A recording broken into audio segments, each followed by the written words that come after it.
Attention passengers. Today on Strangers on a Podcast, we have a cult film from 1988 that's Alice in Wonderland meets Evil Dead. It contains a possessed house, roller skating demons, and the Linnea Quigley feeling like pork tonight. Join us, won't you?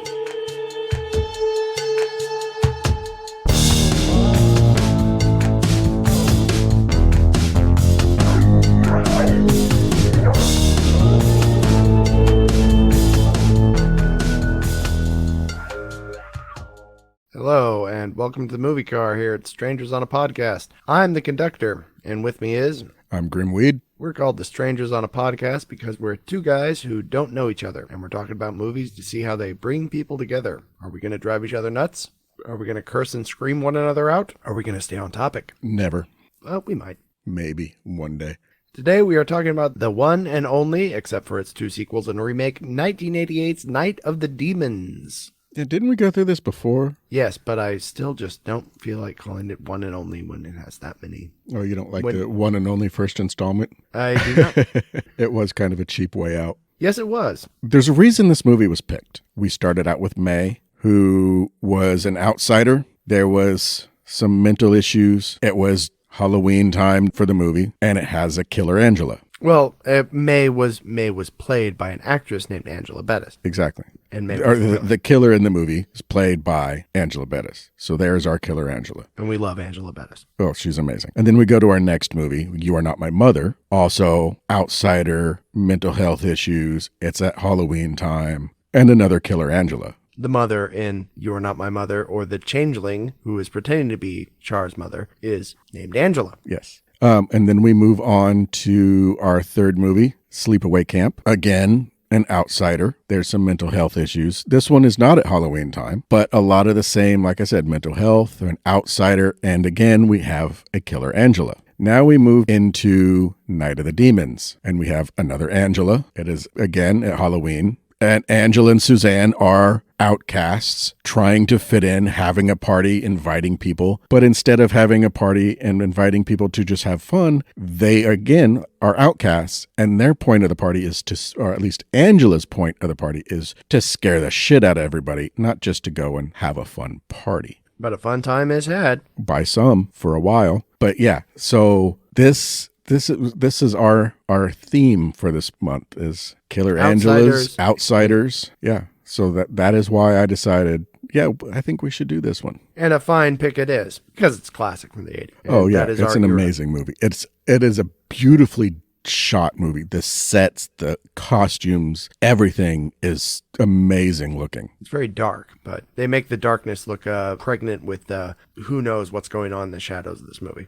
Well, and that is another thing that how I mentioned in Sleepaway Camp, how I thought, well, maybe some of the things, because of upgrading to newer technology and seeing things that should have been in shadows, now they aren't. That is one of the things that the director of this has said is an improvement, because there's a lot of things that he intended to be seen or thinks, oh, I wish you could see that more. But when it went to VHS, it was too dark. And he's actually happy that now going to DVD and Blu-ray, that it's a lot clearer and brighter. So now you can see and appreciate the costumes and the sets and everything and the makeup even more. So this is a flip from Sleepaway Camp. Indeed, it is. Directed by Kevin Tenney, fresh off of Witchboard from 1986, and written by Joe Augustin, known for, well, this, and for writing several renowned books about the paranormal. Cinematography was by a guy named David Lewis, and he did a great job at the various elaborate camera shots in this movie. Ken Eichley did art direction. He really had the sets and props looking amazing for Hull House, which is the main setting of the movie. Steve Johnson and his crew did a great job with all the makeup, effects, and designs, and Steve Johnson got to marry Linnea Quigley after meeting her on this picture. This was the first thing he did on his own. Yeah. He had just been fired from... He was fired by Michael Jackson. Yeah.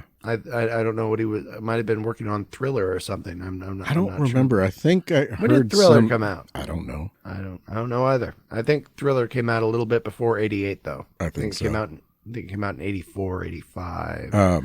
But yeah, so he had just been fired and was freaking out about what he was going to do. And pretty much the same time he was fired, they called him about this. And he knocked it out of the park. It's about some rowdy teenagers breaking into a decrepit old funeral home / mortuary / crematorium on a Halloween night to have a awesome Halloween party in the abandoned spooky old place until the house turns out to be possessed and they find themselves on the menu for some pretty gnarly demonic entities. That sounds about right. Yeah, I think that about covers it. Okay, thanks. Good night. Yeah. No, we're going to go into it a little. Oh, okay. And it's a horror comedy, but it's not a spoof of the horror genre at all. The actors are young and inexperienced, but many of them went on to have solid careers in show business. I think there was only 2 that had done quite a bit before this. Yeah, I think this was the lead actress Kathy Podwell's first movie. Yes, she had done a TV show before this and got her SAG card and then quit her waitressing job because of this movie. She got this part and was like, okay, I'm not going back to waitressing, so this has to work out. And luckily she went from this to Dallas, so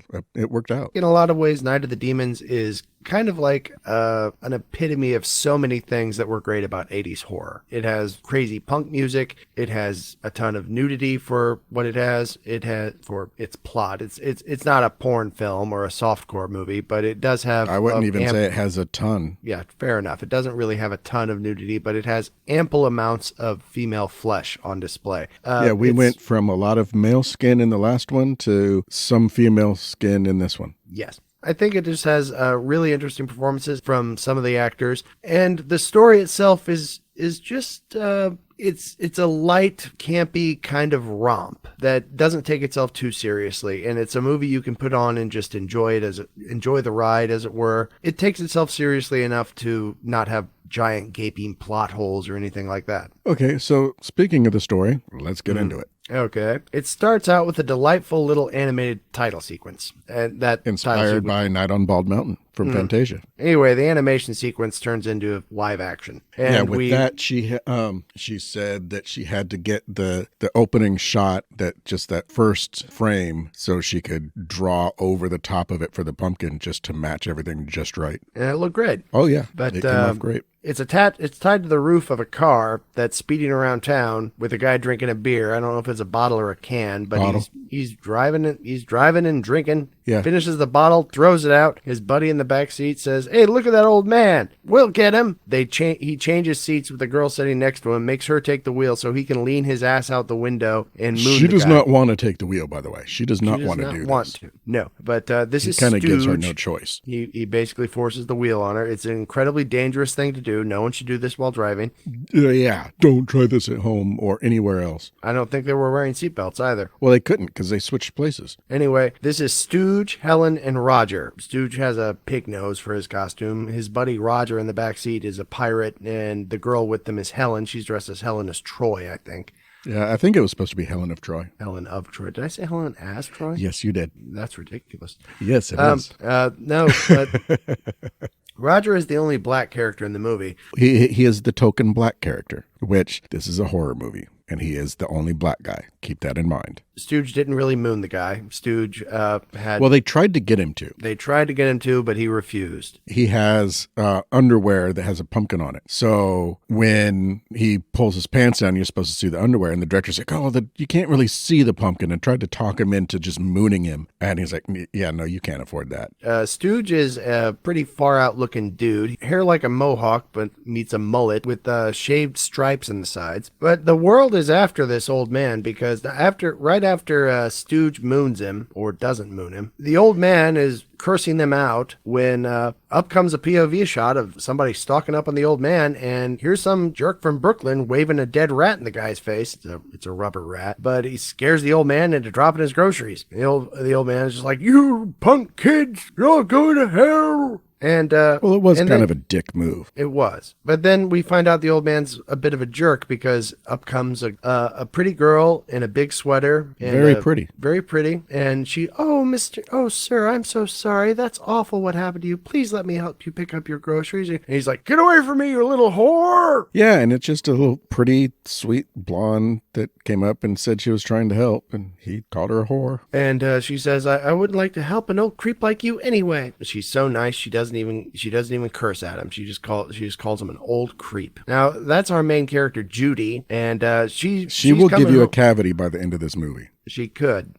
She is coming home late from school because she was busy helping the homeless at the drive. I can feel that cavity starting already. And she gets home and she's like, "Oh, has Jay called?" And she's just an all-American sweetheart girl, ready to go out on Halloween night, and she can't wait to go to the dance with her handsome boyfriend. She makes cheerleaders look depressing. She does. This is Judy. She's home. She goes to her room and she has to change out of her school clothes. Well, she hears a phone ring. She hears her phone ring, so and she runs it's to her her room to boyfriend. answer the phone. And it's Jay. It's her date. Oh, and he asks her like, are you? Oh, well, are they you were supposed ready to go to the dance. They were supposed to go to the dance. He wants to know if she's ready yet. She says she's not. And he says, "We're not going to the dance. We're going to a party I found. The party is being thrown by Angela, some girl he knows called Angela." And yeah, a weird girl from history class, I believe it was, wasn't Judy says, "The only Angela I know is a weird girl from history class. It's not her, is it?" And she's apparently into witchcraft, I think she says. She's into witchcraft. Jay says that must be her. I think Jay kind of had some solid reasoning here. He says Halloween is like Christmas for someone like that, and if anyone's going to throw a great Halloween party, it would be her. Yeah, it sounds about right. So the douche has solid reasoning. Oh, so already he's the douche. Yes, he is. Okay. He hasn't even done anything yet. He's already the douche. First I'm calling him the douche. Okay. I figured we might want to get a reason first, but you want to start out that way, then let's go. He's the douche. That's right. I'm there. He's the douche that is taking Judy out on a date. Okay. And I would say he's the white rabbit, but that's a whole nother thing. Ha ha. Maybe if he wore a costume like that, we would know. But he's not. He's too cool to wear a costume, isn't he? Oh, yeah. According to everybody else, he's too cool for a costume. Judy is half naked, changing in her school clothes, and the actress is kind enough to give the world a little shot of her delightfully shaped posterior. After some negotiating with the director, apparently she was supposed to be topless at one point, and she wasn't into that. But she did wear a rather translucent bra. Which she apparently had to go shopping for because she didn't even have anything like that. Yeah, she didn't have trashy lingerie. So not only was she an all-American sweetheart in the movie, she's an all-American sweetheart in real life. Yeah, and apparently, like, all the guys had a crush on her. Everybody loved her. She was just a really nice, sweet person and really pretty at the same time. Basically, she's nice and pretty and this and that. What the fuck? Unfortunately, all of her niceness doesn't do much against her bratty little brother who jumps out of the closet wearing a monster mask at her. He needs a whooping. Yeah, he's a brat. He compliments her tits and runs out of the room. Which apparently the actor says after like 20 some years and all the other roles he's had and all the other lines he's had to say, the only one that he remembers is bodacious boobies, sis. If you keep growing, you're going to have help to tie your shoes. We follow the kid brother a little bit as he goes to the front door and he's all like ready to open the door and scare whoever's out there. He's got the mask on. He jumps outside. There's nobody there. But here's Brooklyn guy. And he was hiding in another room or something or behind the door. He was hiding off screen. Yeah. And this is Sal, one of our major characters in the movie, Sal. And a negotiation of sorts happens where Sal learns the whereabouts of the party that Judy is going to be going to. And yeah, this negotiation, this fucking kid, man. He says, yeah, a nice chunk of change. And Sal goes to hand him a quarter. He's like, you think I'm going to sell out my beloved sister for a quarter? No, he holds out for a whole fucking $1. He sells out his sister for $1.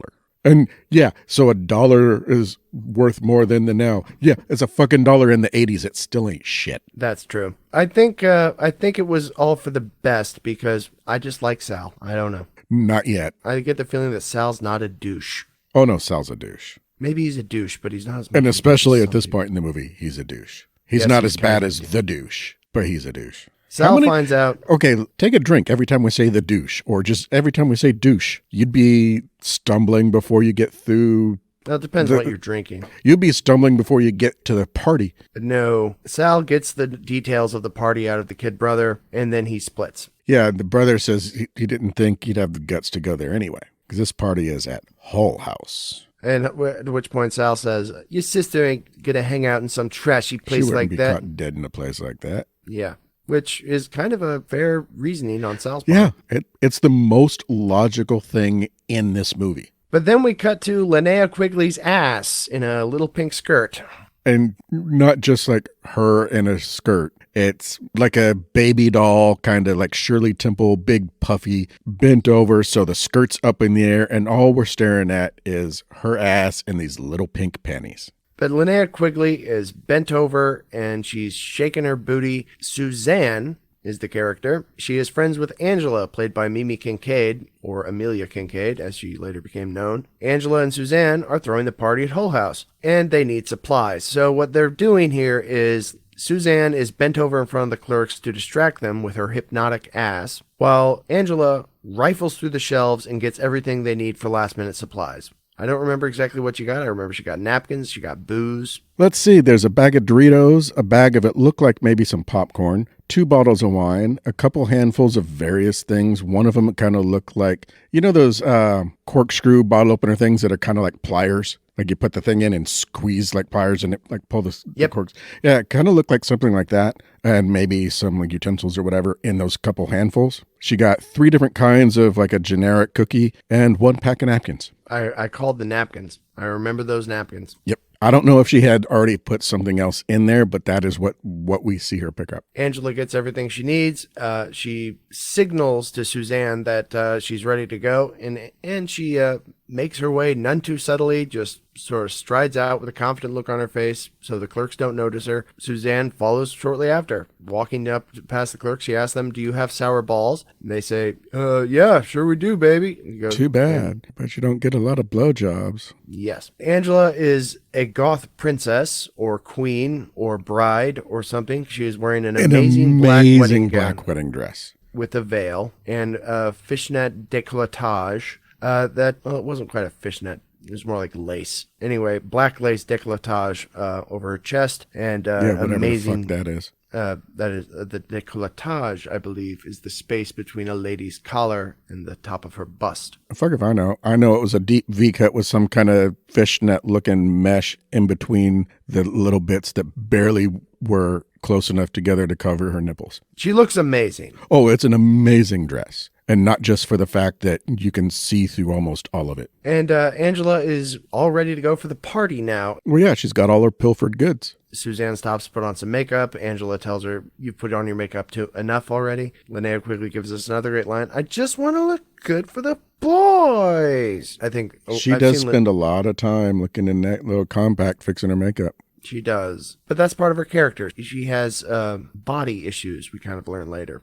That's one way to put it. We go back to Judy's house, but we get to meet Jay, the douche. Take a drink. We meet Jay, the douche, because as he arrives to... And that's another drink. Jay arrives to pick up his date, Judy. But Judy comes down looking resplendent in her Alice in Wonderland costume. Of course, she has to fend off a kiss from Jay. Because, yeah, douche, let's pick her up, meet her mom, then shove your tongue down the girl's throat, then and there. Well, I mean, I can understand, like a peck on the cheek or like a quick peck on the lips or something. No, he went in for the mouth. Well, that's what I'm saying. A peck on the cheek or a quick peck on the lips or something. But he didn't just like slow. He went in aggressive. Full cock, yeah. And he's not wearing a costume either. Is this their first date? I believe it is. That's the impression I got. And he's already like, "Oh, yes, come here, sweetheart." Or he's already like, "Give me some sugar, baby."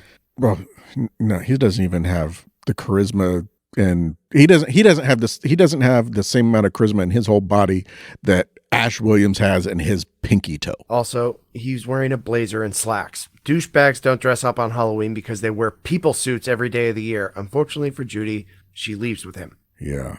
But, I mean, she was a pretty blonde in a cute Alice in Wonderland. She looked like Alice she could have been outfit. Cosplaying Alice in Wonderland, like as a Disney princess. Disney princesses wish they looked like Alice in Wonderland that much. And she had the perfectly proportioned dress, apron, perfect shoes and everything, even the perfect hairstyle. She looked amazing, and she was supposed to dress up as Red Riding Hood in the original script, but it was changed when... For reasons that we will get into. But I think it was a smart choice. Oh, and yes. Miss Podwell looked cute as a button as Alice. Yeah, she would have looked great as Red Riding Hood, too. They arrive at another house, and they pick up Max and Franny. Franny's dressed as a sexy Peter Pan. Max is dressed in scrubs and a stethoscope. Max comes off like a good guy, to me, because he says flat out that Jay is too full of himself. So now you're calling him Jay? I thought you were calling him the douche the whole time. Oh, I don't want to get all of our people drunk. Oh. If all of our listeners are going to be following your directions, they'll be too drunk to give us a rating at the end of the episode. Well, okay, rate us now. Oh, we probably should have already done that because the amount of times I said douche earlier, and see, there's another drink. Anyway, I like Max. As he says flat out, Jay is too full of himself to dress up in the costume, and I, for one, I just like the guy. Also, he's kind of an average-looking dude, dating a gorgeous Asian hottie like Jill Cherishita, so this guy gets 2 thumbs up from me. And he gives us some nasty details about Hull House on the way. Apparently, the owner, Old Man Hull, was a little too close with the dead bodies that came to his funeral home. Also, he killed his whole family on Halloween night years ago, so... Well, maybe he did. It was a mass murder suicide, but they don't know who killed who because the scene was so bloody that they couldn't figure out who did it. Oh, Judy and Max and Fran and Jay, they're driving off to the party. Stooge and his crew get a flat tire, and we get the immortal line, I said I carry a spare. I never promised you a tire iron. Stooge has some great lines in the movie. But he's also an ass. It does He's not. an ass. Well, if you don't already hate him, it won't be long before you do. Jay and Judy and Max, they drive up. We hear Stooge say, "Jay, good buddy," when he sees Jay's Mustang. So we find out as the picture is getting up to the douche drives party. a classic Mustang too. A beautiful classic Mustang. Yeah, at least it's getting to the party. In fact, at least all these people know each other. So Jay and Judy and the crew, they just leave Stooge and Roger and Helen in the dust, and they just head on up to Hull House. They go inside the house, and there's Jay, The douche. the douche, Hey, we both Judy. said it. So that's 2 drinks. Judy, Franny, and Max. And they find a coffin. Jay is like, "Oh, would it be so funny?" Because they hear Stooge somehow pulling up. Well, no, it's they hear a car, and out the window you can see Angela's car pulling up. Okay, that's Angela's car then. Yeah.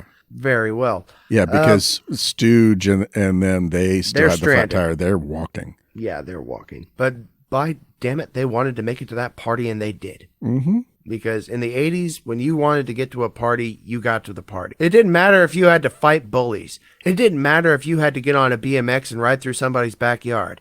Or if you had to walk 2 miles fast enough to where you can get there within a few minutes of a group that was already ahead of you in a car. It didn't matter if you had to use mad science to invent your own date to take you to that party. If it was the 80s, you got to the party. Well, remember, you had to fight for your right to party. Exactly. But anyway, Because parents just didn't understand. Jay How many sees the fucking coffin. references do we want to make it?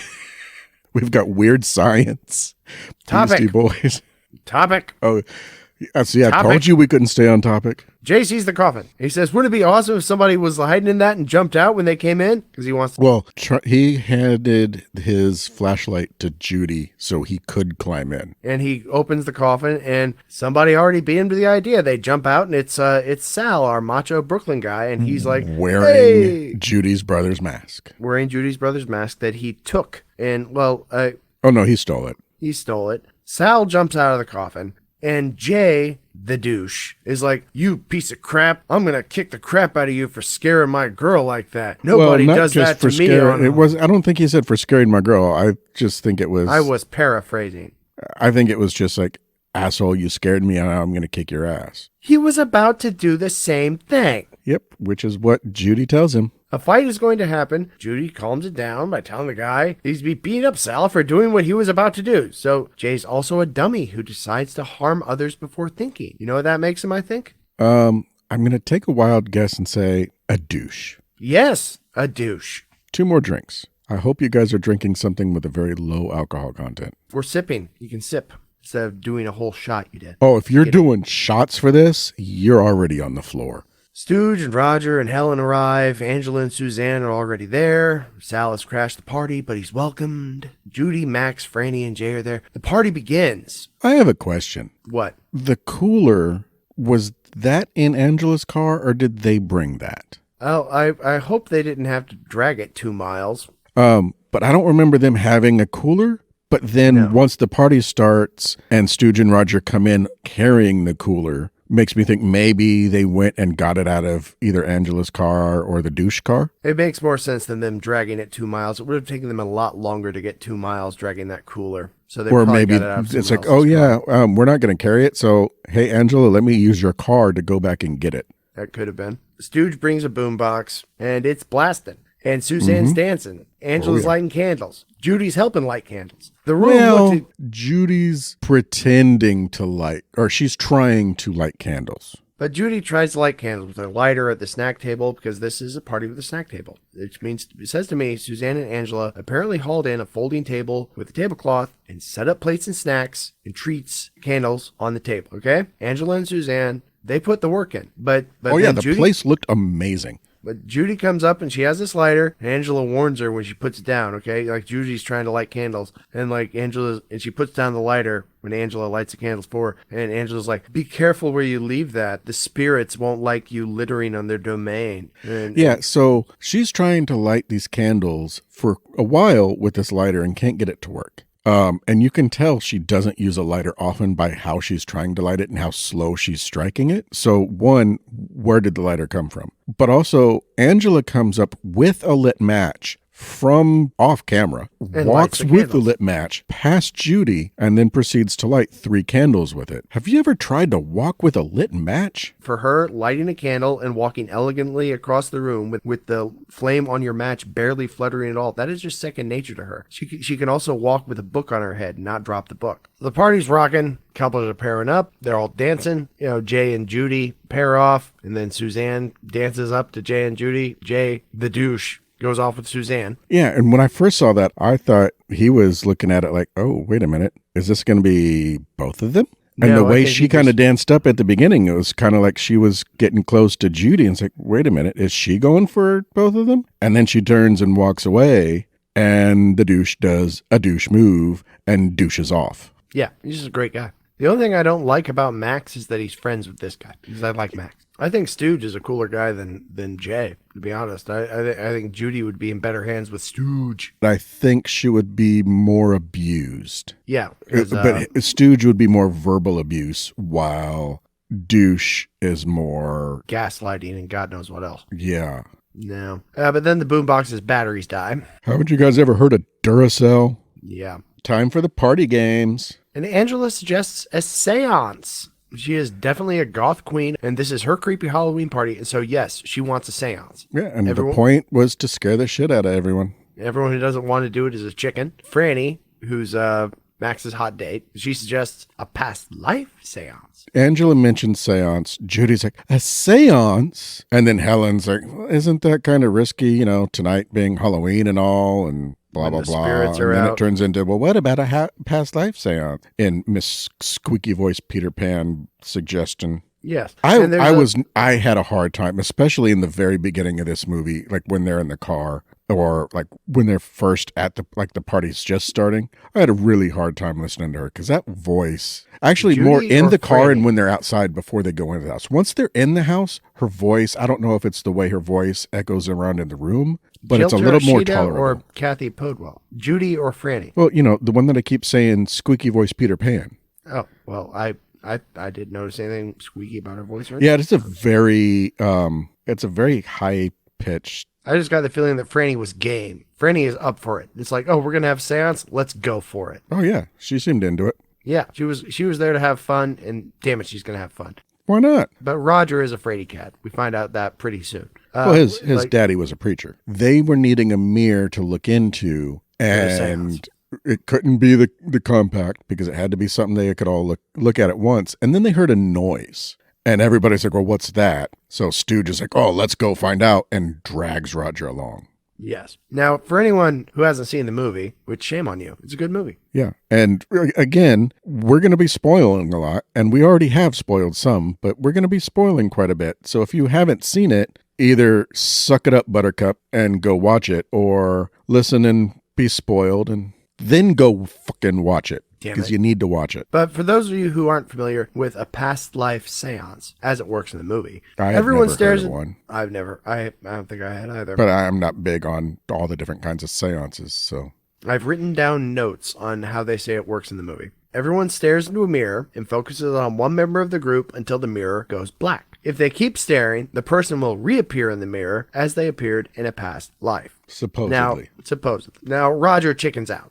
He goes off to like poke the fire with a stick for a while. Well, they all stare into the mirror. Yeah, and because Roger ain't no dummy. In this circumstance, you have to admit, yeah, Roger did have the right idea. But holy shit, they all stare in the mirror and it goes completely black. All their reflections disappear or vanished up in darkness. And someone freaks the fuck out And says, holy shit. and Angela scolds them for breaking the mood because it was just starting to work. It was just starting to work. But unfortunately, an argument breaks out. And Helen alone continues to look into the mirror. Well, everyone's still looking back to the one that said, holy shit, as they're arguing, a demon face appears and Helen turns back in time to see the demon face flash in the mirror and then cut from the demon face to her smashed face. Yes, you see, Helen keeps looking in the mirror and sees a nightmarish vision of a creature from a realm beyond man. It actually, it's a cheesy kind of looking. Going a little melodramatic there, aren't you? Yes, it's actually a cheesy looking demon skull head. I didn't think it was cheesy. I thought it looked pretty cool. It's kind of cheesy. It's covered in spikes and stuff. Yeah, and it's staring back at Helen. It looked like a big demonic dragon. Kind of, yeah. Yeah, but with 4 or 6 eyes. There was a lot of eyes on that thing. Hellraiser had a big demonic dragon. Why can't this movie? Hellraiser's was better. Yeah, well, Hellraiser. Because it was bigger. Topic. Now, Helen gets hysterical when she sees this mad vision of hell, she sees a face slam against the glass. Yeah, a giant fucking demonic skull and then your own smashed face. I'd freak out too. Yeah, but luckily, Judy... She goes and gives Helen a cavity. Yes, well, she goes and she hugs Helen and says, Helen, why? What's wrong? And Stooge says, oh, God, I can't take this girl anywhere. No, can't take the bitch anywhere. Stooge is an ass. Stooge is a very misogynistic ass. I'd still rather hang out with him than Jay.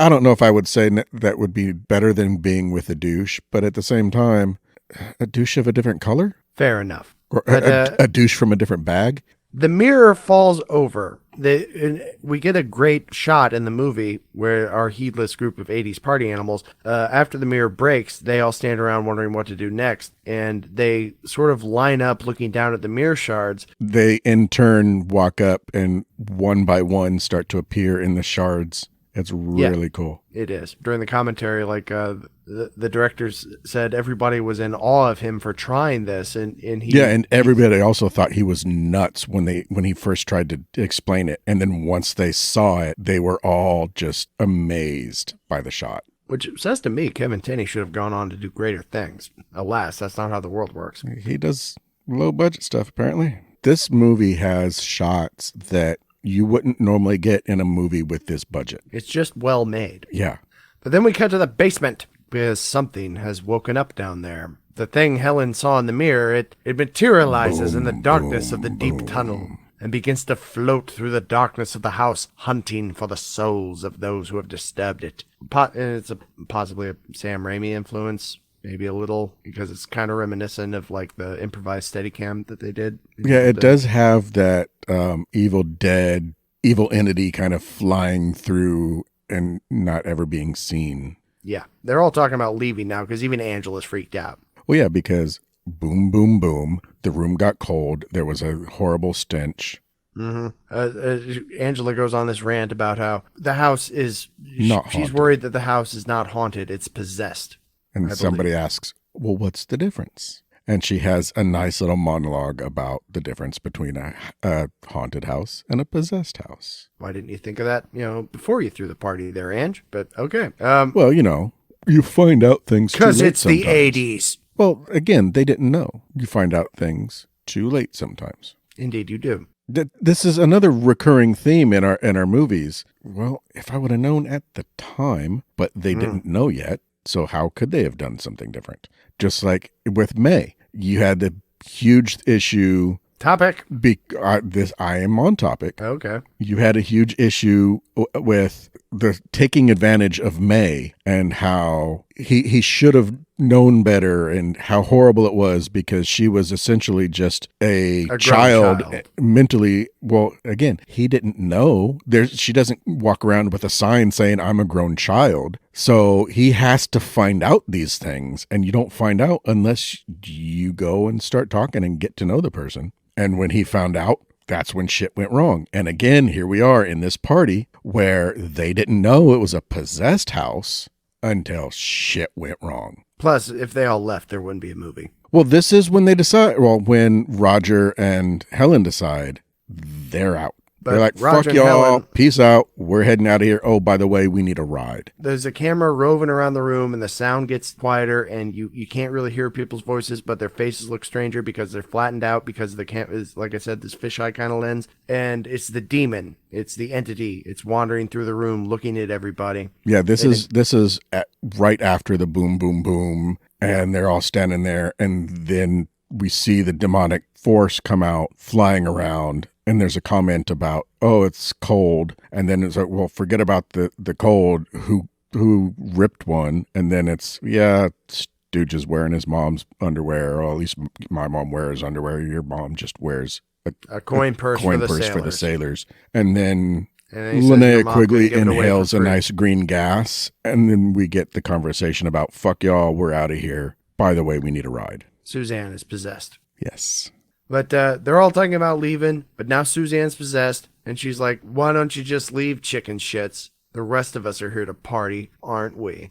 And then she even takes Angela's keys and throws them to Roger and says, here, take Angie's car. And Angela's like, what are you doing? Suzanne's like, this is your party, baby. You're not going anywhere. Roger says oh, thanks for the keys, Suzanne. Roger and Helen head out. The party goes into breakup mode because Roger and Helen are leaving. Then you got the four preppies, okay, that are Max, Franny, Judy, and Jay, the douche. And high-pitched Peter Pan, Mr. Dr. Man, the douche, and Alice in Wonderland wander off, though Alice does not want to go anywhere. She wants to stay and party with everyone else. When they're like, yeah, okay, so let's keep partying.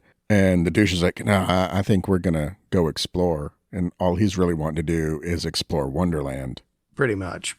But that leaves Stooge and Sal with Suzanne and Angela. Yeah. And Suzanne is now a demon. And has to go to the bathroom. She has to go to the bathroom. She decides to take Stooge with her. Yeah. Sal offers to go, and she says, I'd rather take Stooge. And Sal's like, Stooge, why'd take Stooge? He's a fat pig. And she said, well, maybe I feel like pork tonight. At which point, Stooge honks like a pig. Hey, if she's saying I feel like pork, and you're the one being compared to a pig, would you oink? Yes, I would. Case closed. There you go. Before she leaves, before she goes to the bathroom with Stooge, she walks up to Angela and just lays a pretty intense a pretty heavy lesbian kiss on her, which is thrilling in itself. If you weren't watching before, you're watching when the camera goes nuts. But Sal and Stooge see the lesbian action happen there for a minute, and they're like, okay, now it's a party. Look, Amelia Kincaid in that dress, Linnea Quigley in that dress, and they start making out. I'm buying a ticket for that show. Yeah, I'd pay to see it. Angela is possessed now as well, because the demon entered Suzanne's mouth. When she kissed Angela, she passed the demon on to Angela. So now there are two demons. Well, she didn't pass it on. She just infected.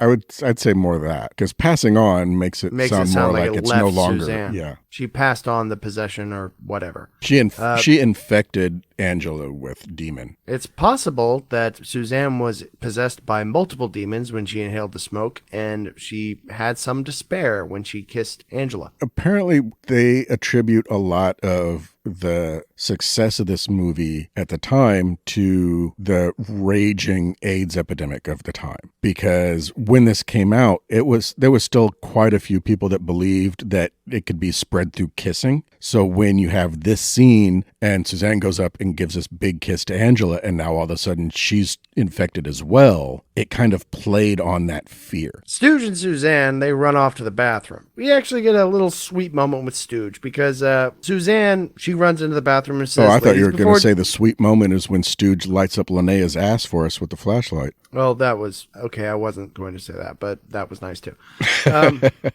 Suzanne runs in the bathroom and says, ladies before germs, and slams the door in his face. And Stooge is like, but...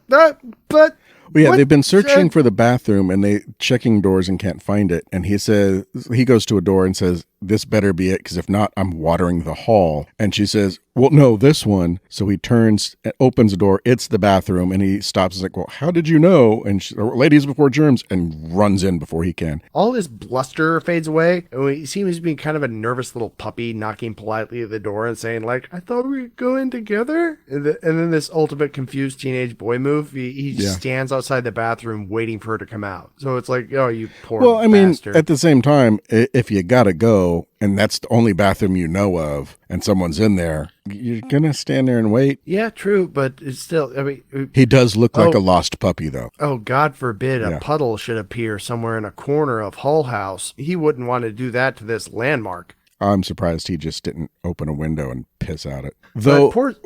all but one of the windows seem to be boarded up. It's also, it's not a good time for Suzanne because this is time for some amazing practical effects. The demon possessing her has decided to torture her by destroying her beauty in the mirror while she watches. Sort of makes Suzanne into she's kind of vain. You know, and she justly proud of her looks. Linnea Quigley was, by the way, Quigley was pushing 30 when she played the part. Yeah, she initially didn't want to take this part because she thought she was too old. Yeah. But because of trash, they're like, no, we want her to come in. And they kept insisting. And finally she gave in. Because if you could get Linnea in your movie, you could get butts in the seats. That's how it worked, people. It was the 80s and Linnea Quigley was huge. But Linnea does a fine job and brings just the right amount of ham and menace to the part. But what happens to Suzanne is she's watching in the mirror and her face ages. Initially her face kind of distorts and her lips pull way back and kind of like a fish face. Yeah. Which the guy that, I mean, we've said that he ended up becoming her husband, and he came up with a rig that he could put on Linnea's face, that when she leaned her head forward, it would pull her cheeks back and distort her lips. So all of this is done practically. And it goes from her face being distorted to then now it's aged and all wrinkly and it comes back to shape. But when they did it initially, the way it was lit, it's like, okay, it distorts, and they had to light it specifically so you don't see the wrinkles. And then they come back to her aged and they had to relight it so you did see the wrinkles. But the problem they had is the lighting changed because she'd have to move her face to get this device to work so her face would go back to shape. So they had to coordinate the lighting, the camera, and her movement. So 3 people had to work in unison in this one little shot just to get this effect to work. And it came off beautifully. While Suzanne is being tortured by the demon inside of her, Judy and Max and Jay and Franny, the Preppy Gang. I'm going to call them the Preppy Gang from now on. High-pitched Peter Pan, Mr. Dr. Man, the Douche, and Alice. They're just wandering around, and Max, the Dr. Man, he's telling more stories about the house. Apparently the place was feared and hated by the local Indian tribe. Why? Because everything on the side they're on of the submerged stream was considered cursed or bad land or something. And yeah, it was an evil, evil place. One time, a brave got lost and settled there by mistake. Oh, this is one hell of a story. I would like a movie of just this story. When the tribe found him, what was he doing? I know he was eating. He was sitting in a teepee made out of the intestines of his squaw and eating the leg of his papoose. Yeah, so something went bad there for that guy. What an awesome place to party and screw. Well, I mean, if you don't know the backstory, or it could be that it's some guy is there telling them the backstory. He's there. He knows the backstory. Yeah, he went in. It's local legend. How many places have local legend and it's never happened? Well, either way, there hasn't been enough screwing because Max gets a hint that Jay doesn't want to hear anything more about this stuff because it's turning his date off. I don't know if it was necessarily it was turning her off. It was like, okay, you know what? She's creeped out. Now I got my arm around her to comfort her. Now's my chance that she's in my arms. Dude, get the fuck out. I hate these things you humans have called interpersonal signals. Fucking body language. Yeah. Anyway, Max and Franny see that Jay and Judy are getting a little closer, so Max and Franny decide to wander off. To find something to do. Find something to do. That's right. Or find somewhere to do it, one or the other. And Jay starts putting the moves on Judy right away. He doesn't start putting the moves on. He becomes El Ducerino. And I say that should be a double drink. So she's already creeped out. She is standing there. He comes up behind her, puts his arms around her waist, which, okay, you know what? No big deal. But he doesn't just give her a hug like that or just hold her like that. No, puts his arms around her waist and goes right for the boob. It's not even like he's standing there for a bit and works his way to it. It's my arms are around her, now I'm grabbing her tits. This douche doesn't have any slow game. No. Because men in 80s movies are irredeemable perverts who will make a woman out of Barbie dolls and a modem while wearing bras on their heads, because that is how much they needed it in the 80s. At no point did Judy give him any kind of hint or signal or anything that she was wanting that. We cut to Roger and Helen, and they're outside, and suddenly the damn gate's gone. Roger has been walking around the circumference. Yeah, they went around the house twice. They went around the house twice, and Roger's like, there has got to be a damn gate here. And Helen is like, no, there's no gate. We've been around twice. We're dead and in hell. But she's pretty chill about it. She's apparently kind of resigned to the fact that they're dead and in hell. Roger gets she seems pretty much like there's nothing we can do about it, so let's just figure out how we're going to survive. She's more into, look, it's not here. We need to move on and stop looking for that and go to the next step. Roger is, fuck this. I know it's got to be here somewhere, as he continues to slap the brick wall. Yeah, he keeps patting it like somebody hid the gate with bricks. It's like he's playing patty cake with it or something. We go back to Judy and Jay, and she ain't falling for this shit with this douche. No, he's all over her. Oh, okay? He's douching it up hard. Yeah, he's on top of her. Aggressively kissing her. And she just looks delighted, by the way. Well, at first it's like she's kissing back, and then suddenly it's like he's just going to town, and she's like, what the fuck, dude? This is a little much. Yeah, and she sort of pushes him on the shoulders and says, Jay, what are you doing? He says, oh, come on, Judy. I know you went all the way with Sal. Stop the act. And he's like, yeah, and she finds out through the course of a short conversation that he is a complete creep, and that he only went out with her because he thought she was a sure thing. He's a complete douche. Essentially, he knew that she went out with Sal, and according to him, the whole school knows about her and Sal. And she's like, well, yeah, I went out with him once. And he says, once is all it takes. Yeah.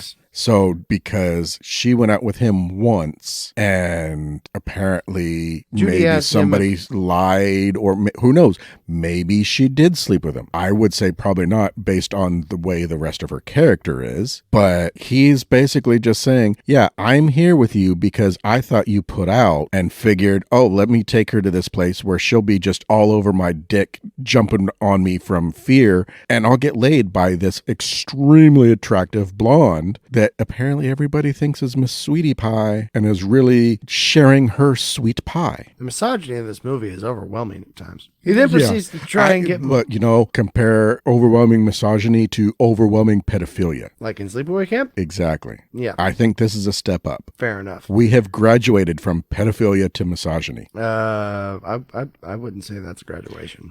I was going to say that might not be the graduating class you want to be a part of. By the way, this entire conversation happens while they are making out on the slab of a mortician's table. Mm-hmm. It is a... I forgot about that. They were laying on a slab. It's one of those steel slabs that they lay a dead body on to do an autopsy. Okay, so put yourself in the mind of Judy here for a second. Judy gets fed up with him and shoves him off the floor. Well, okay, now this is where I'm saying put yourself in Judy's head for a second. So this guy, this douche, is laying on top of you, aggressively kissing and going way faster than what you're ready for. You tell him to stop. He's like, well, what the fuck, bitch? I thought you put out because, you went out with that guy and you defended him earlier and everybody knows that you went out with him, so you must be a whore. Give me some. Well, she's like, well, what the fuck? It's none of your business what I did with him. And he's all pissed off. She's pissed off. And yet he decides, well, let me go back in for another kiss. Are you going to be like, okay, yeah, bring it on, big boy? Or are you going to be, fuck off, you douche?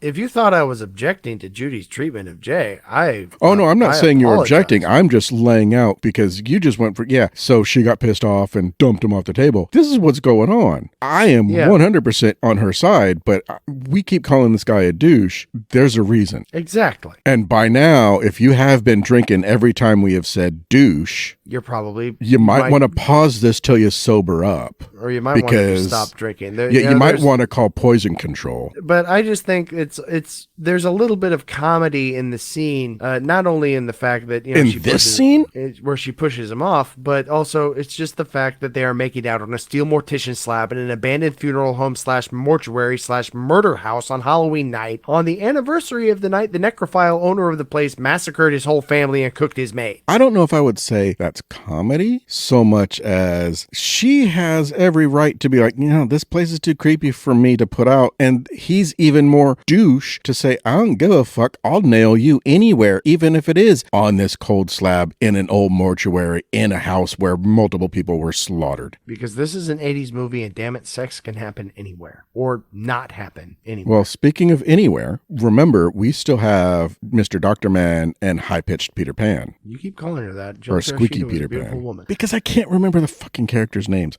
We've been through this with other movies. I'm horrible with names. So I just end up calling them all these other things. Fair enough. I mean, we had Mr. Batch. We had... Saving Private Ryan. Yeah, we had Elderly Private Ryan. I'm horrible with names. Jay is so much of a douche that he locks her in the morgue on his way out the door. I was wondering about that. Did he lock her in, or did the door jam, or did the house lock the door? I think he locked her in because he's a douche. I mean, it's possible, but it's never really clear. He just walks out and she follows him. And it's like, he's like, well, fine. If you're not going to put out, I'm out of here. I'm going to go find someone that will. Oh, by the way, I happen to know someone that was flashing her ass. Let me go and find her.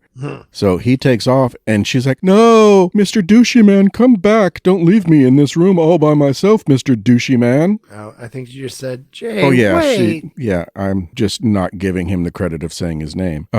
Yeah, so she's after him, like full on, just almost like an abuse victim. Oh, it's almost like that abuse, like, okay, yeah, you shouldn't, but yet you keep going back. Well, he is a gaslighting. Or it's just her just undying, sickening positivity and naivete that she shows throughout this whole movie, that she's like, well, maybe he's not really as bad as he just was. Maybe he's not as big a douche as I think he is, because he was only going out with me to see my bodacious boobs that my brother loves. We cut back to Stu, and he hasn't had any luck getting into that bathroom, so he finally gets tired and loses it and goes too far and just breaks down the door, and Suzanne is gone. Well, he hears a noise and goes and looks through a doorway or something, and the wind blows and he freaks the fuck out, and then he goes back over to the bathroom and he hears glass shatter and she's not answering, so he busts in to see what's going on because glass shattered and now she's not answering. Is there something wrong? He's actually being a good guy at this point. He's being gallant. Good for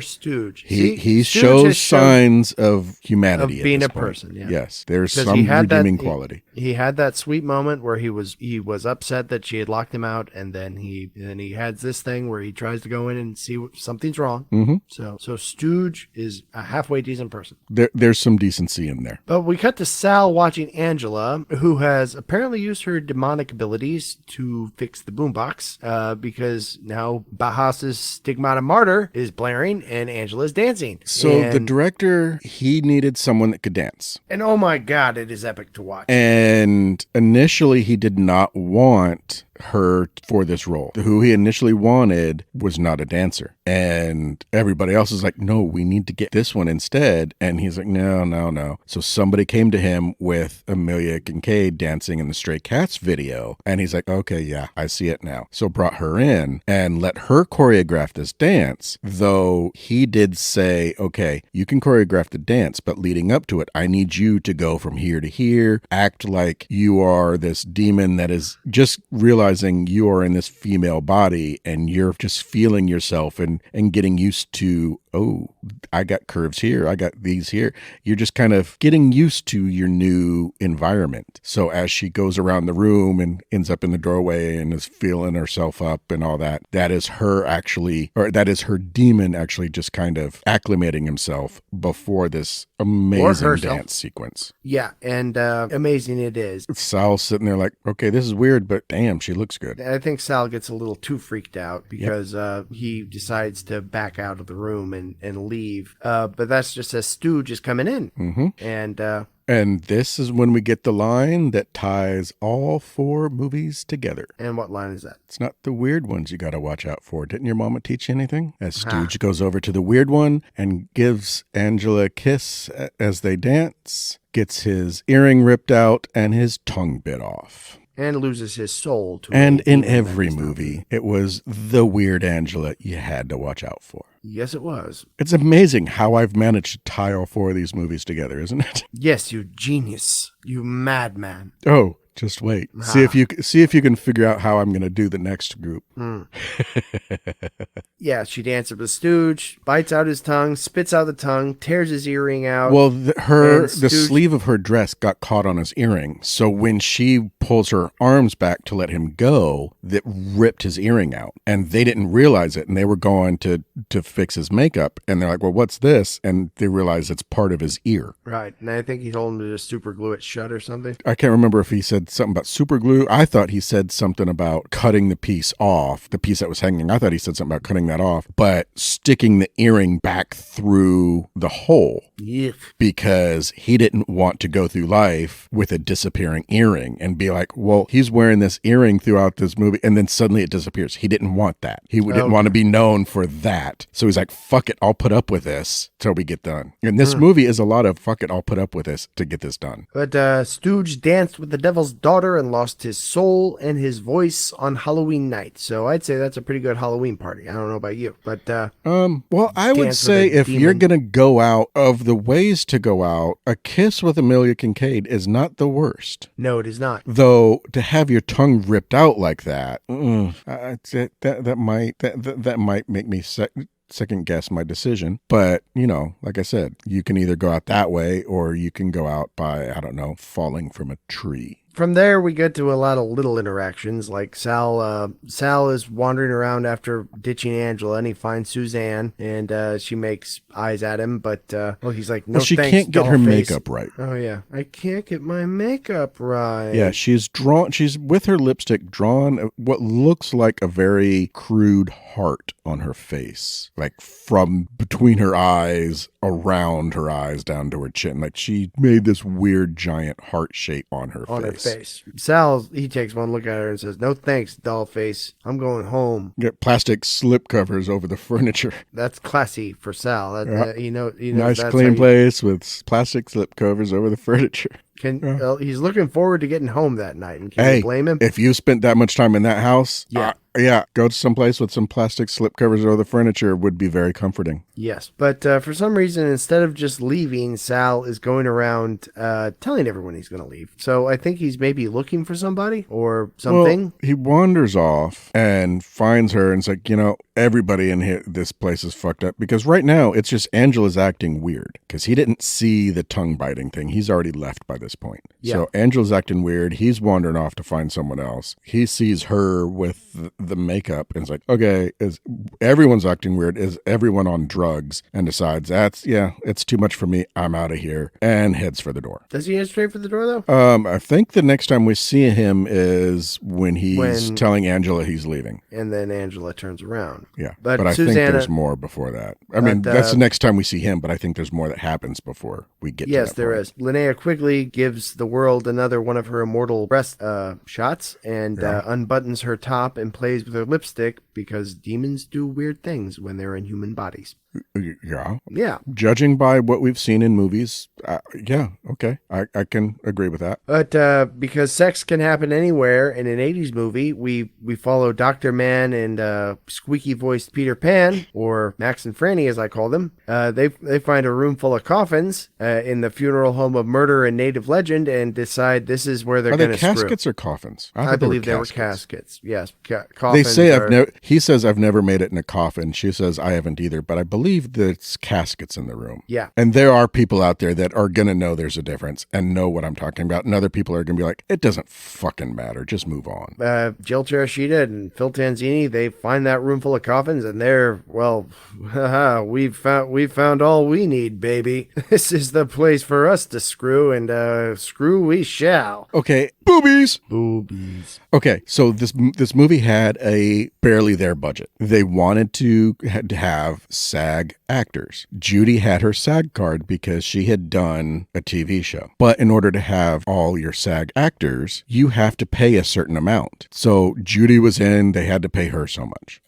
But you also have nice Her little... name was Jill. Jill Teresita was Judy. Judy, the Alice in Wonderland character? Yes. They had to pay her so much. Yeah, so they had to pay her so much because she had her SAG card. But in order to get away with all that and still keep your budget, there's this nice little diversity thing that you can pull where if you have at least so many of your characters be female or some ethnicity other than just a white actor, if you meet that percentage, then you can actually pay your people less because you're meeting diversity requirements. So he said, I need you to go out and find me an ethnic female that doesn't mind showing her tits. That's how she got the role. She was an ethnic female that didn't mind flashing her tits. So when I say her flashing her tits is how she got is why she got this role, that's it. If she wouldn't have been willing to do that, they would have moved on and found someone else. Yes, but her line reading was crap. Pretty much just, okay, fine. I'm not a fan of how she did the lines in this movie at all. I don't get me wrong. I like the character and I think it added something to it, but her line delivery in this movie left something to be desired for me. Okay. You seem very passionate about this, Grim. I think, because I've seen her in other things, I think she's done good in other things. I think this was just too early in her career. All right. That's my feeling. But we go back to where we were, didn't you? No, we go back to Suzanne, and she's drawing a spiral on her breast with lipstick. Do we want to spoil this? Yes. You do want to spoil it? You don't want to let them, like if they haven't seen it, you don't want to let them be in for this scene and... Suzanne is drawing a spiral on her breast, and then we see some things that are even weirder that demons do when they're in human bodies. Well, at least this demon. Yes. And then Douche walks in and finds Suzanne half naked with makeup all over her face, and... She flashes her tits. She flashes her tits at him, and... He decides she's got a nice paint job, but it needs touching up. The Douche sees a girl who's probably high or otherwise incapable of giving informed consent, and he just jumps right on that. I think it's more the Douche sees tits, and she seems like she's ready to put out because she openly flashed him. So he was there to get laid to begin with. At this point, the movie starts to heat up pretty literally. Sal walks in on Angela, and he tells her he's out of there. And she turns around and she goes, "Oh, I didn't hear you. I was just warming my hands." And you are. I was just warming my hands in the fire. And she was warming her hands in the fire because her hands are now on fire, which they shot with, I think they used Zell gel on her hands, set her hands on fire, and then I don't know if they used Zell gel or not. I know they said they put some kind of gel, but he's like, I'm not a pyrotechnician. I don't know anything about that shit. So I tested on myself first and figured out, okay, well, you can keep this on and burn in for this long before it gets too bad. This is what I'll tell her. If it wasn't Zell gel, I'd like to know what the hell it was. I don't know. Like I said, I don't know if they said what it was. I know he said that they had a gel. Oh, it can't be that many burn gels out there. He could have put sterno on her hands for all I care. How dare you? Those are Mimi Kincaid's hands. Well, yeah, but you can put sterno in your hand and light it on fire and let that burn for a while. I've done it. Any pyros out there, you shouldn't play with fire. Yeah, don't play with fire. And any people out there, you shouldn't go out there and rip open your sterno cans and try to like light things on temporary fire with them or do. And I will tell you a good reason why not to. Well, I have had sterno on my hand and I have lit it on fire, and I was with a group of people and we were all doing it, and one of them left it burning a little too long and started flinging his hand around like trying to put it out, just kind of waving his hand real fast trying to put it out, and as he was doing that, hot flaming sterno flew off his hand into my eye. So don't play with lit sterno. Don't play with fire. Fire is something to be respected and admired because of its enormous destructive power. It is Loki. It will destroy you as it nourishes you. Yeah, respect it, or it will come back to hurt you, and it will bite you in the ass and burn it off at the same time. Angela shows her hands, and they are aflame. Sal sees that and backs up and leaves, but doesn't leave the house again. Well, he tried, but the door was locked. Oh, he did? Yeah, he tried to leave, but he couldn't because the door was locked. And she got up to come after him, and he's like, fuck, I can't get out this way, and tries to go back around the stairs and down the hall and kind of slips and manages to skitter down the hall as she's coming after him. Oh, my theory about Sal keeps dying and dying. Raj is still in the car, and I think he might have been, he was either dozing or taking a nap, but he wakes up real quick when Helen's dead body falls out of the sky and lands on the roof of the car. So Raj and Helen went to leave. They were trying to find the gate and couldn't find it. Right. Then Helen vanishes. And then Helen just suddenly vanished. And Roger climbed into a car to chill out. When Helen vanishes, you see a little bit of a shadow, and because you see her shadow as he's talking to her, and then you see a little shadow change, and then there's no shadows. And he realizes, wait a minute, I don't hear her anymore. Looks around and she's gone. So no idea who took her, how she vanished, or anything. But suddenly she was gone. He freaks and goes and hides in what has to be Angela's car. Yeah. Because there's only 2 cars there, and Douche drives the Mustang. This is not the Mustang. Yeah, it's Angela's car. So he's hiding in Angela's car. It bounces around. He freaks out and it's like, Stooge, it's got to be you. You're the only one fat enough to make this car move that much. And no one's answering. So he sticks his head up close to the windshield, and then suddenly, bam, splat, Helen's face is pressed against the windshield, the same as you saw it in the mirror earlier. Foreshadowing.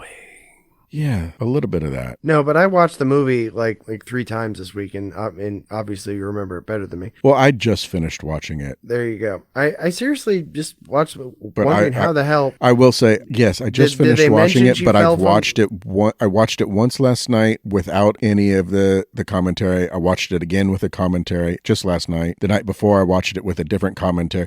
I've watched this movie a lot just in the last few days, but over the years, I watched this movie, I would say, at least 3 times a year, which I know there's movies I watch more often than that, but I've seen this movie a lot. And I remember when this movie first came out, because I saw the nice big standees of Angela in the rental stores, and I was like, no, I have to see that movie. And the day it came out, I got the first one they put on the shelf. Well, since you get on me for coming up with things that might have happened off screen, or explaining things off screen when in other cases. Oh, shit. What did I get myself into? Oh, nothing. I have a feeling you're going to throw a gotcha at me here. No, nothing like that, unfortunately. I had a theory that Helen was maybe possessed herself off screen, tried to fly over the wall and failed and landed on the car. Yeah. Or maybe she was Stooge's first kill and had been hiding when she disappeared. Either way, Helen's death is kind of unexplained. Yeah.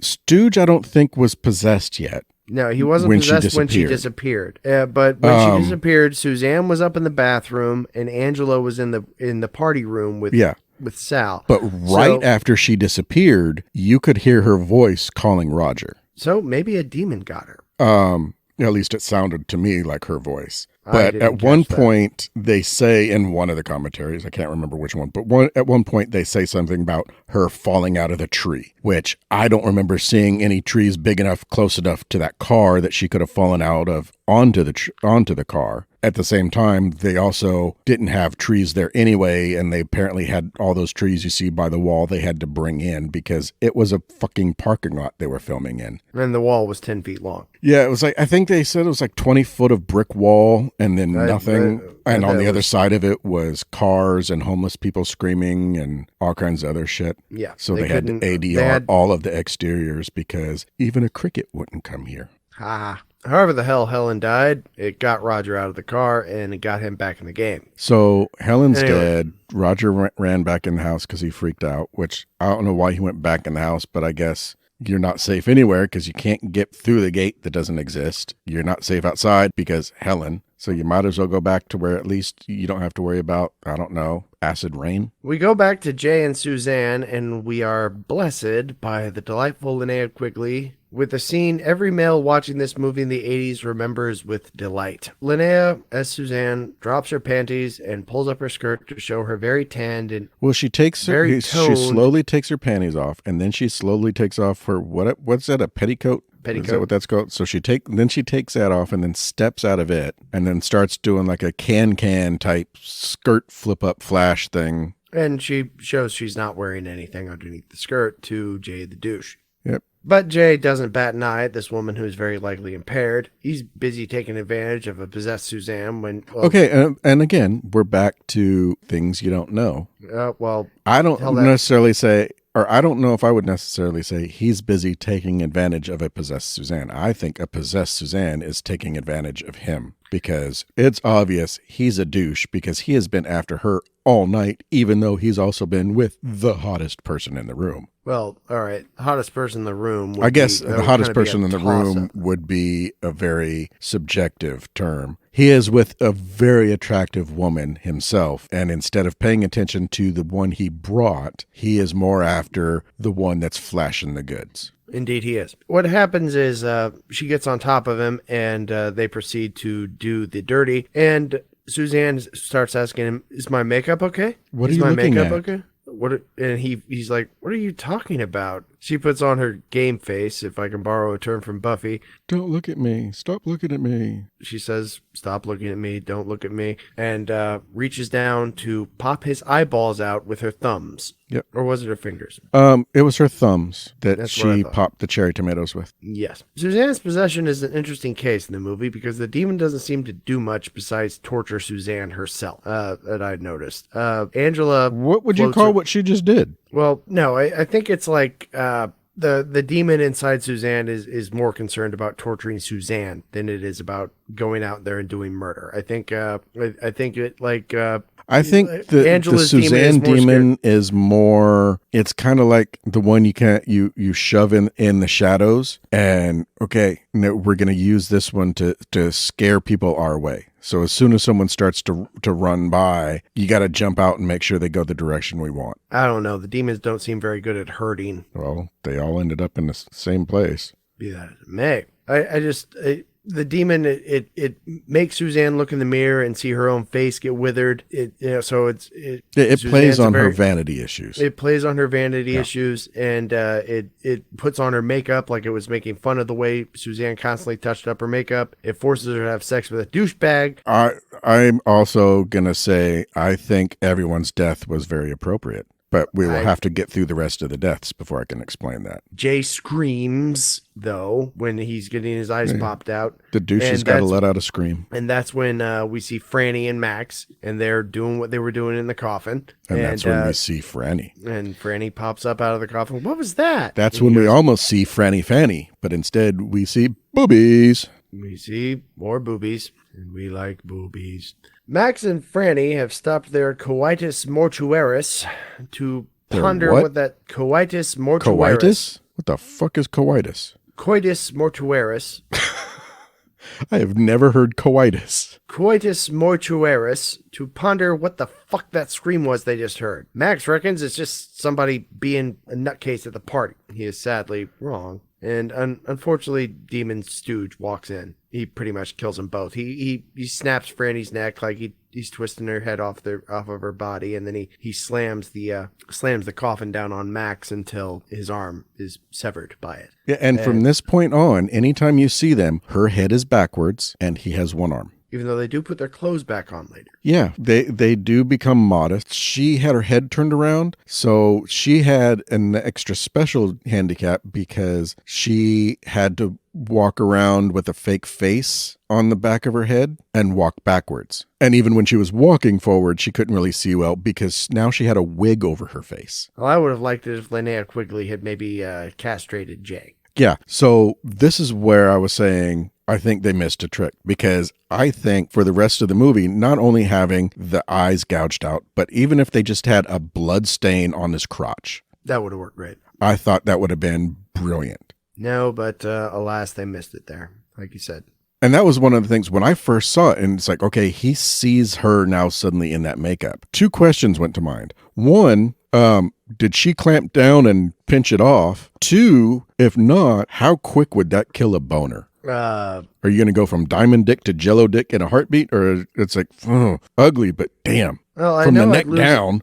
I know I'd lose it when she goes for my eyes. Those were the two questions that came to mind. It's like, okay, how quick is that a boner killer? And is that going to get pinched off? And I really think they should have done the whole pinched off thing. It would have been a would've nice touch to have just a blood stain. Would you say that like her demon grew vagina dentata? Yeah, I don't know if I Pinch it would off. necessarily go along the teeth route, even if it was just a musculature thing. Just have this look like she's squeezing, just this. Well, Just Linnea do a Quigley little is- facial thing, and because he already has this panic look, and it could have been like she did that while gouging out his eyes or something. I mean, just to have that would have been a nice touch. just a long shot of her on top of him and blood just spraying out from between them. No, I wouldn't even have done that. I would have just had, when you see him from that point on, there's a stain there. And it's like, okay, is that from him? Is that from her? And everybody's like, damn, she fucking ripped it off. That would be good. Jay is dead, thankfully, and Raj and Sal run into each other in the hallways, of which there are many in this house. The house is Wonderland, I believe, as it's described by Kevin Tenney and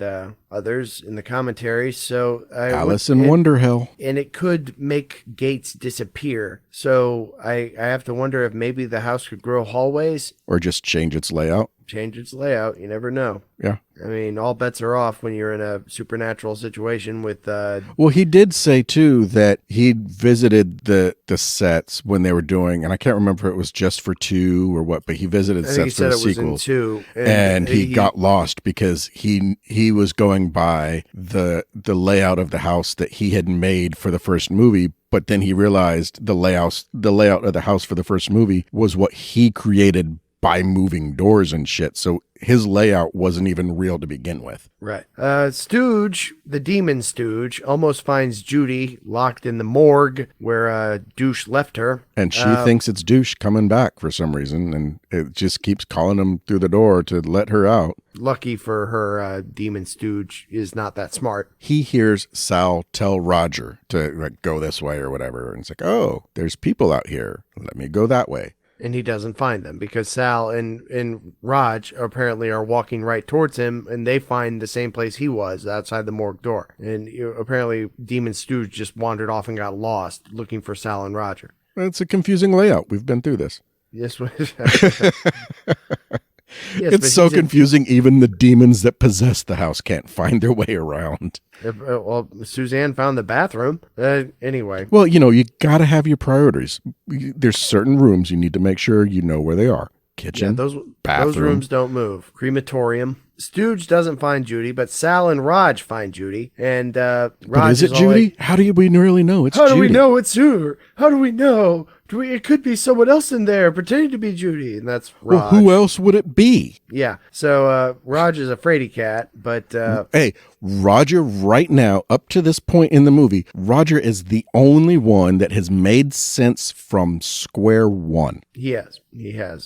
He's batting 1,000 so far. And remember, he's the sole black man in a horror movie. He has already defeated the odds by not being the first one to die. He has every right to be afraid. Yep. They open the door. It's Judy. Sal and Judy have a big hug. And Roger sees someone coming down the hall, freaks the fuck out. It's Angela, and takes Roger off. books. Roger vanishes from the scene. Sal and Judy run away from Angela, who is floating down the hallway looking absolutely horrific now with her full demon face on. Twisted fangs coming out of the mouth. No eyebrows. You put Mimi Kincaid in a horrifying makeup. You give her some messed up nails. You give her an upside down cross earring. You put her in roller skates and you push her down the hallway, or you pull her with a dolly, and it's... While in a wheelchair.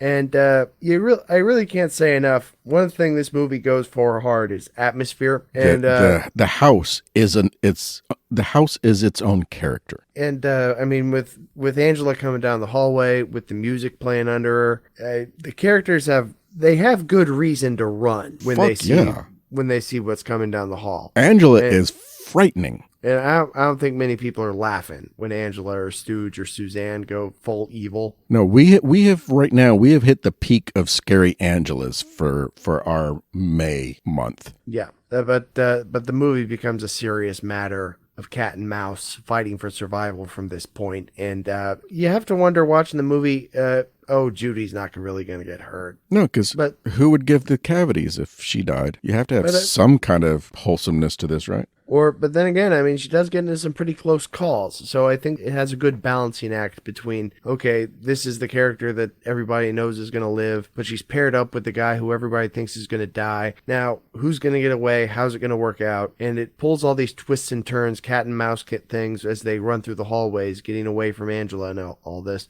It's genuinely scary. It's genuinely suspenseful. Yeah, you get a few moments where everyone's running away from somebody. Roger just vanishes. After Angela shows up, he's gone. He is out of there like a flash. And then Sal and Judy find Suzanne. There's a little dark comedy with the amazing Linnea Quigley delivering the line, "How about an orgy? I'm sure if we try, we can get Jay hard again." She's cradling his dead body in her arms, is showing off the fact that he has no eyes anymore. And her bloody thumbs.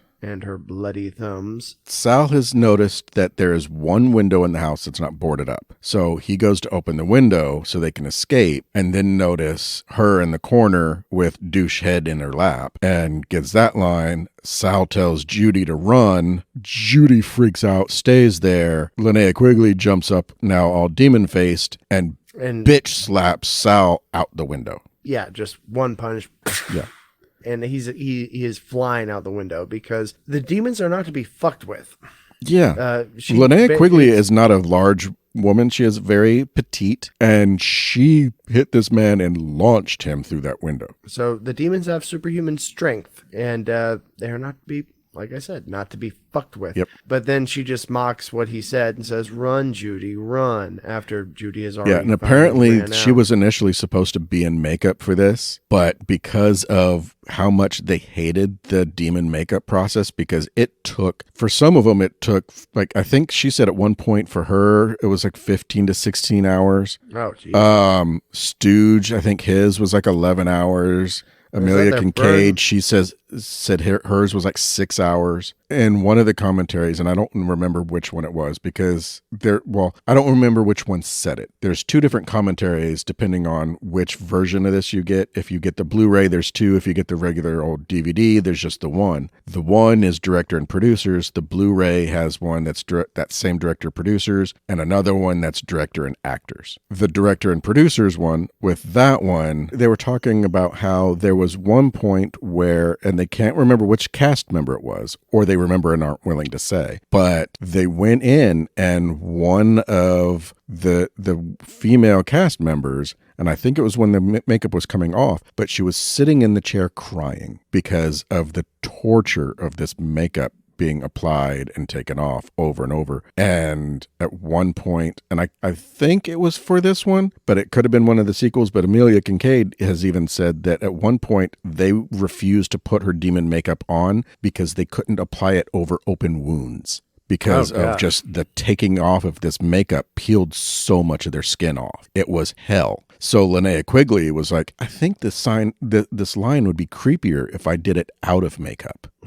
And they're like, I think you're right. And it was just her smart, quick thinking that got her out of going through that torture and ended up in what I do think is a much better scene than her having to go through the process of makeup for that one line. Because like all good deadite demons, they don't have to look like that. They can turn it off and turn back to the human forms whenever they need to. Because, I'm sorry, they do They switch back at will, it seems like. At which point, it's a trick. Get an axe is always the smartest thing to say. Unless you're in Return of the Living Dead, because then an axe isn't going to matter. There aren't deadites in Return of the Living Dead. There's not deadites in this movie either. They're kind of like deadites, though, is what I mean, because they're demon-possessed, like superpowered zombie creatures. Okay. Either way, run the fuck away if you see one. Yes. But from here, the movie follows the various human characters left as they try to escape Hull House. Yeah, all that's left now is Judy, Sal, and Roger alive, right? Yeah. Yeah. And they're avoiding the demons. All that's left now is Judy alive, Roger missing, and Sal's knocked out the window, so we don't know if he's alive or not. That's where we're at now. Yes.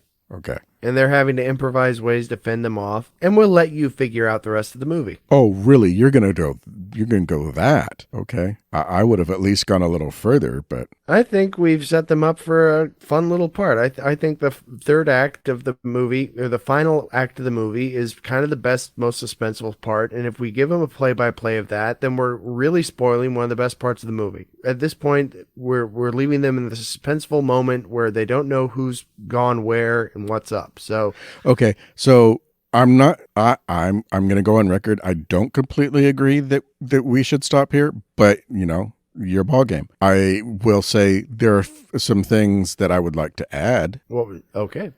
One is barbed wire sucks. Barbed wire does suck. Water pipes are sent from heaven. Thank God for water pipes. Thank God for water pipes. Sal is alive and does a stunt with Angela that could possibly, to this day, be the only time it has ever been done. They do a backflip with two characters fully embraced off a 3-story roof. Only time, at least up until that point, only time that stunt has ever been done. And if it wasn't done just right, they would have crushed each other in the landing. There wasn't enough space to put down an airbag, so they had to pile up cardboard boxes for them to hit 3 deep. 3 deep cardboard boxes and a piece of a picket fence. Yeah, because, the picket fence will stop them. But yeah, I mean, and it's one hell of a shot. And if I remember right, I think one of them kind of hit the edge or something and didn't hit just right and kind of got her a little hurt. But still, it's one hell of a shot. Yeah. So if you're set on not spoiling the rest, I'm going to say there's some flexible pipe. Thank God for water pipe. Barbed wire sucks. And we should at least touch on the bookend, the Tales from the Crypt style bookend. That old man from the beginning with the razor blades and the apples, well, he has a wife, and I think his wife doesn't quite like what he's been getting up to with trick-or-treaters, so that old man gets what's coming to him. He weirdly has apple pie for breakfast, homemade apple pie. And it doesn't go well for him. No, because she had to do something with all the leftover apples because they didn't have as many trick-or-treaters as they used to. So since we're not spoiling anything else, that means I'm sure there's some things I said we will get to later that we won't. So that's going to be fun in editing. I'd just like to say I think every character gets their moment to shine or not shine. I'm going to go on record now and say if at any point anybody listening to this does a cosplay as Judy at the end of this movie, please send us a picture. Oh. Judy's dress at the end, her look at the end of this movie was amazing. I loved that look. I think it was just the coolest fucked up Alice costume outside of American McGee's Alice. You heard him, people. Let's send a picture if anybody can pull off that cosplay. If anybody can, if anybody has, if anybody does, I would love to see a picture of that. But I'm not going to spoil the movie for you. It's a pretty elaborate build up to what happens ultimately that Halloween night at Hull House, but it's worth the wait. So what do you think of it? How do you feel about this? I found myself enjoying Night of the Demons more as I learned about it. Most of the time when I've watched it over the years, it's always been like more of a background kind of movie. It's something I'll watch like drunk or for a laugh. But watching it this past week, I really appreciated the camera work and the makeup effects. And, after you started watching it with like the commentary and learning what they went through and all that, watching it sober mainly. Which I'm gonna say I've watched this a few times. I've watched it limber and not, and surprisingly enough, there are characters I hate more limber and characters that I like more limber. And it's weird because when that switch happens, it's like, I hate this fucking character. I can't wait for them to die. And then all of a sudden they die. And it's like, oh my God, this is the coolest character ever. A lot of horror movies nowadays, I think they seem to want to be like the Citizen Kane of horror movies. And I think Night of the Demons is wonderfully unpretentious. Yeah. And it's a silly, scary, fun little romp of a movie. And so many things were done so well on such a little budget that a lot of movies from that point on tried to emulate a lot of like the makeup. A lot of people tried to copy that and just a lot of the different effects. People started to try and copy because it worked so well for this movie. This movie, when it came out, played at Mann's Chinese Theater. One of the most famous theaters in cinema. And you're talking about golden age of Hollywood movies played here. Yeah, it doesn't get bigger than that. If you could change anything, what would you change? Bloodstain on the douche. Yeah, same here. Wow. I almost said I would have had a bloody douche. That's awful. Yeah. You're a bad person. Can you imagine isolating that soundbite? Yeah. I would have had a bloody douche. Let's put that in an ad. I think I would have had a blood stain on his pants and not had a scene where, like you said, where it's a wide shot and you see the blood. Not had any of that. I would have stuck with how it was, but every time you see him after that, there's that blood stain. Other than that, I don't know if there's anything I would have changed. Fuck the continuity things or the wires or any of that. Fuck it. What about the performances that you said were less than top notch? I think the fact that they were that way, and then, like I said, once they were dead, all of a sudden they're great characters. I think the fact that their characters were kind of shit made it to where it's kind of like luring you in. It's like, okay, I can't wait for these people to die. I'm tired of this shit acting. And then all of a sudden, once they die and everything ramps up to the point where it's like, holy fuck. I asked for this, but god damn. So I think it actually worked out in their favor that the acting was not the best. I wish I had seen the sequels, but I haven't.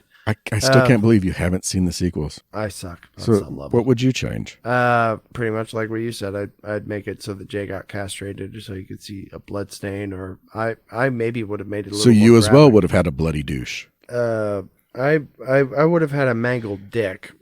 Possibly. Well, no, because then we're going into sleepaway camp and we got the wrong people in this movie. Felissa is not in this. We can't have a mangled dick. We can and should, and it should have been Jay's. Oh, if there's any of them that's going to be that way, yeah. Every movie has room for a mangled dick. As far as Night of the Demons goes, I really wish that I had more like happy stories from the cast and crew about how they all went on to do great things. But sometimes for very talented people, they have one moment in the sun and then they have to just keep on working, doing the job they do best in making a living. Okay, so I did say I think the douche should have been the White Rabbit. And I've said a few times, this is Alice in Wonderhell. Yes. If you watch this movie as a twisted Alice in Wonderland take, you can't help but notice the similarities between like this and I would say more of like the Disney Alice in Wonderland rather than the books, because like the scene where all the doors are closing. It's after Suzanne is like, yeah, run, Judy, run. And she's out in the hall and all the doors start closing and it starts getting really dark. To me, that's very reminiscent of the scene in Alice in Wonderland where she's in the dark forest and everything's real dark. And then you just get certain lights just in the right places to light up a path. Doesn't Alice fall down like a vertical, like when she's falling down into Wonderland, isn't it covered in doors? The tunnel that she's falling through, isn't it covered? Yeah, there's a bunch of doors. Yeah, if you look at this movie and compare it to that, there are a lot of similarities. And there's a lot of times, like when she's trapped in that room after douche maybe locks her in. Okay, well, Alice falls down the hole and she's sitting there in Wonderland stuck in this room because she can't get through a locked door. She's always like, oh, there's another door. We can go through there. She's always like, go into this new area because we got to keep pressing forward. But yeah, I would say the douche is the White Rabbit because the White Rabbit's the one that led her into Wonderland. And it was the douche's idea to go to the party. Yes. I would say since we're ramping everything up and twisting it into a little evil, well, Alice in Wonderland is cards. So with the cards, you only have red and black. I'd say if you went red with Angela, it would be too obvious. And that black dress just was amazing. Yeah. Angela's a black queen. Mr. Dr. Man, the Cheshire Max. Cat. He gave off these little bits of information a few random times throughout the story that she needed to use to piece things together to get back. I was going to say maybe Suzanne with a weird heart thing on her face. Well, no, she's Queen of Hearts, isn't she? Yeah. Okay. She's a Queen of Hearts. You can draw a lot of parallels between Alice in Wonderland and this anyway. And I got that impression. And he said she was supposed to be Little Red Riding Hood, but one read in a possession movie, she would read to demon and can't do that. 2, Which was a good choice. having that means you can start explaining things away, because in one case you have a door that can't unlock itself. But then But on the other hand, you can also have the same situation where it can't unlock itself, but it can take the hinge pins out. Right. So it's Wonderland. Which is a scene you'll have to watch for yourselves, people. Yeah, it's just changing her into Alice was like a subliminal way to make different things explained away, because now it's Wonderland. Things don't have to make sense. No, they don't. I think this movie should be on everyone's watch list. I wish there was more people that knew about it. I wish it would have been bigger. But I think for what it is, it's a great little movie for what it is. Yeah, it is a highly underrated, underappreciated movie that deserves way more than it got as far as fan recognition. I mean, the fan recognition that it got is amazing, but it's cult classic, not classic. A mainstream classic. Yeah. Like for you, it should be up there with Nightmare and Jason. Yeah. You could pose her next to Pinhead and they'd look good together. I would have loved to seen Angela and Pinhead together. I think they'd have to be fighting. Oh, yeah, they definitely would be at odds. But instead of like a Freddy versus Jason, Angela versus Pinhead. I was impressed with the list you had for Angela. That was great. What, for what she stole? Yeah, what she stole. Well, I was wondering about that. And it's like, no, she has this bag, and it's like, okay, this bag looks stuffed. How much is she actually taking? Because every time I've like reactions or whatever, it's like, do you really need that much shit? So Yes, how much does she actually grab? So I was like, okay, I'm going to list this. And then I realized that's really not that much. And it's a weird, it's like, I'm going to take this, and this, but not some of these other things. But then looking at that bag, it looked like there was a lot more in it. So I was wondering, did she actually take more off screen? But then that goes into, well, it wasn't on screen, so it didn't happen. Or are we supposed to assume? I just like the way Angela sort of like shuffles her way out with that little smile on her face. Yeah, she just kind of goes out, then looks over at Linnea Quigley with that little grin, and yeah. I just love the way Mimi Kincaid pulled that off, where she just sort of like just holds the bag and just quietly walks out. Yeah. Just the look on her face as she's stealing things, and then she points to the bag to like she gets Suzanne's attention and points to the bags like, what about this? And she's like, yeah, okay. And then she just hugs it, and it just this weird embrace, and the look on her face as she just glides out and then turns and gives a smirk as she leaves. It's like, it's an amazing scene, but it's like, oh my God, you just fucking pilfered all kinds of shit. Yeah, and nobody stopped her. Yeah, nobody said a word. Everybody's just kind of doing their own thing. Everybody was cool. Yeah. But because, guys with sour balls have priorities. The train is coming to a stop, and it's time to say goodbye here in the movie car. Now that we're talking about sour balls. We hope everyone out there in podcast land was able to get a little bit of new appreciation for the what movie. What was that? About. Did you give up halfway through that? Everyone in podcast land was able to give a little bit of new appreciation for the whole movie we talked about just now. Thanks and to everyone. Forgive us for stopping when we did and not going through the end of the movie. You need to watch the movie. Thanks to everyone who listened and downloaded. We love all of you. Well, if we had not any you, sponsors, Steve. Yeah, fuck you, Steve. Yeah, fuck you, Steve. Yeah. And, actually, fuck you damn douche. Yeah, the douche was it. Fuck the douche. We both wish you'd been castrated. But by the way, if we actually do have a listener out there named Steve, we not you, Steve, the other Steve. Yeah, not you. You know who you are, Steve. Please like, subscribe, comment, and tell your friends about us. Or criticize. I'd like to thank our mutual friend. Be good to each other out there. We're all stuck together in this crazy train, and we're all we have. Well, don't forget. I said like and subscribe. Yeah. Well, like, subscribe, comment, rate, all that good shit. But also, tell us what you would change. You can look in the description, email, Twitter, all that shit's on there. And be good to each other out there. Oh, yeah, Bye for that now. too. Yeah.